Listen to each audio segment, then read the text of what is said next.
Along Amherst Avenue they sat outside the gates of the houses, shaking their Craven A tins like reformed smokers.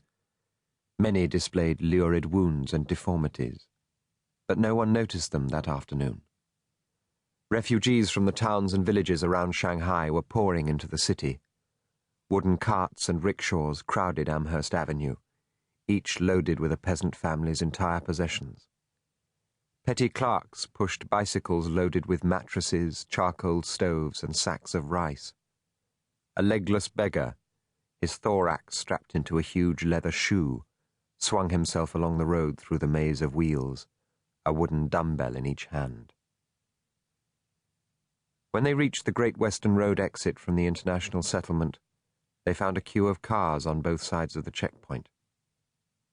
2 soldiers cleared a space around a peasant woman whose cart they had overturned. Bayonet in hand, the sergeant slashed open a sack of rice which he scattered around the woman's feet. She stood shaking and crying in a sing-song voice, surrounded by the lines of polished Packards and Chryslers with their European passengers in fancy dress. Perhaps she had tried to smuggle a weapon through the checkpoint. There were Kuomintang and communist spies everywhere among the Chinese. Jim felt sorry for the peasant woman, whose sack of rice was probably her only possession, but at the same time he admired the Japanese. He liked their bravery and stoicism, and their sadness, which struck a curious chord with Jim, who was never sad. The Chinese, whom Jim knew well, were a cold and often cruel people, but in their superior way they stayed together, whereas every Japanese was alone. The queue of cars moved through the checkpoint, carrying groups of Americans and Europeans already late for their Christmas parties.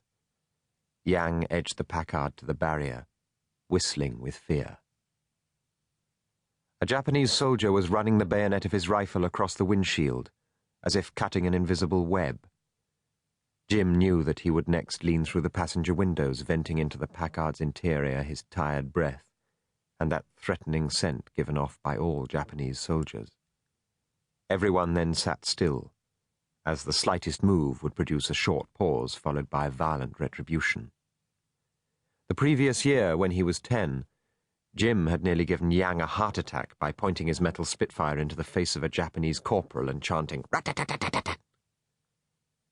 For almost a minute, the corporal had stared at Jim's father without expression, nodding slowly to himself.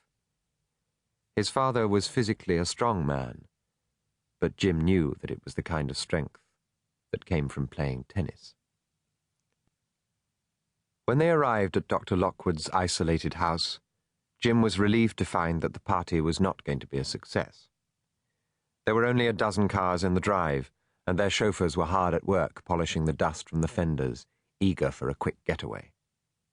Jim set out across the field.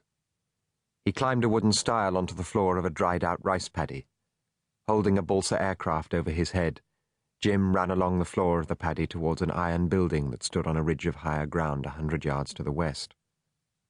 Overgrown by nettles and sugarcane, the remains of a concrete road passed a ruined gatehouse and then gave way to an open sea of wild grass. This was the aerodrome at Hongjiao, a place of magic for Jim, where the air ran with dreams and excitement. There was the galvanized hangar, but little else remained of this military airfield from which Chinese fighters had attacked the Japanese infantry columns advancing on Shanghai in 1937. A shallow ditch formed the southern edge of the airfield. Lying in the deep nettles was the fuselage of a single-engine Japanese fighter, perhaps shot down while trying to land on the grass runway. The wings, propeller, and tail section had been removed, but the cockpit remained intact, the rusting metal of the seat and controls blanched by the rain. But for all its rust, this Japanese fighter still belonged to the sky. Jim rested his balsa model on the engine cowling, climbed over the windshield and lowered himself into the metal seat. A potent atmosphere hovered over the cockpit, the only nostalgia that Jim had ever known, the intact memory of the pilot who had sat at its controls. Where was the pilot now? Jim pretended